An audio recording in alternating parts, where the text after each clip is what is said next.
They branded me a failure, but one secret shattered their lies. In the Carver household, I was the ghost nobody saw. My parents, Malcolm and Vivian, poured their dreams into my brother, Ethan, the golden child destined for greatness. Ethan was their pride, a chess prodigy, a Stanford-bound scholar with a full scholarship. I was just Liam, the afterthought, the one they dismissed as ordinary. At 12, I heard my mother sigh to a neighbor, "Ethan's our star." Liam? He's just trying. Those words clung to me like damp fog. Family dinners were Ethan's spotlight. The glass dining table gleamed under pendant lights, with Malcolm at the head, Ethan basking in his praise, and Vivian nodding at every boast. I sat at the corner, my words lost in their chatter. Once, at 14, I shared I'd won a school art contest. Malcolm barely glanced up. "Liam, art's a hobby. Ethan's mastering strategy." Their laughter stung, and I learned to bite my tongue. Ethan wore his role like armor. Tall, with a sharp jaw and sharper wit, he'd mock me effortlessly. At 16, I started bussing tables at a cafe to save for my future. One evening, Ethan caught me leaving, my apron stained. "Careful, Liam," he smirked, sprawled in the living room. "Don't let the grease ruin our reputation." My parents chuckled, and I slipped out, the door clicking shut on my pride. My only refuge was my aunt, Beatrice Carver. She'd built our family's $50 million software empire from a garage, a woman of quiet fire who valued soul over status. At her lakeside cabin, she'd ask about my sketches, not my grades. One dusk, as we watched the sunset, she said, "Liam, their scorn doesn't shape you. You hold a spark they can't fathom. When it's time, you'll shine." Her words haunted me, a promise I couldn't grasp.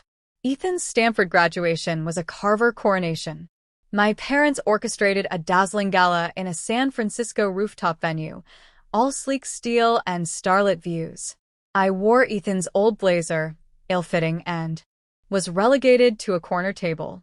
As Ethan strode across the stage, Malcolm clapped like a king, Vivian beaming beside him. I joined in, but my hands felt like lead, my heart sinking under their disregard. The gala was a parade of wealth, guests in tailored suits, jazz humming, and Malcolm's voice commanding the room. "Tonight, we honor Ethan Carver, our legacy's heir. He'll inherit our $50 million company, our $8 million coastal villa, and a sleek Audi." Cheers erupted. Glasses clinked. Ethan grinned, untouchable. I shrank behind a potted fern, Vivian's whisper cutting as she passed. "Liam, don't spoil Ethan's night." As the crowd toasted, a man in a gray suit approached, his eyes piercing. He slid a sealed folder onto my table and murmured, "Time to reveal your truth."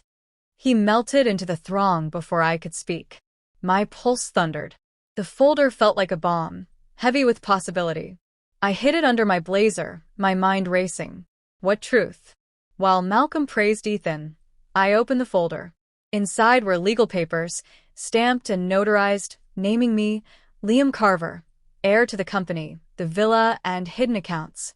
A note in Beatrice's elegant script read, "Liam, I chose you for your heart, forged in their neglect. You see what matters.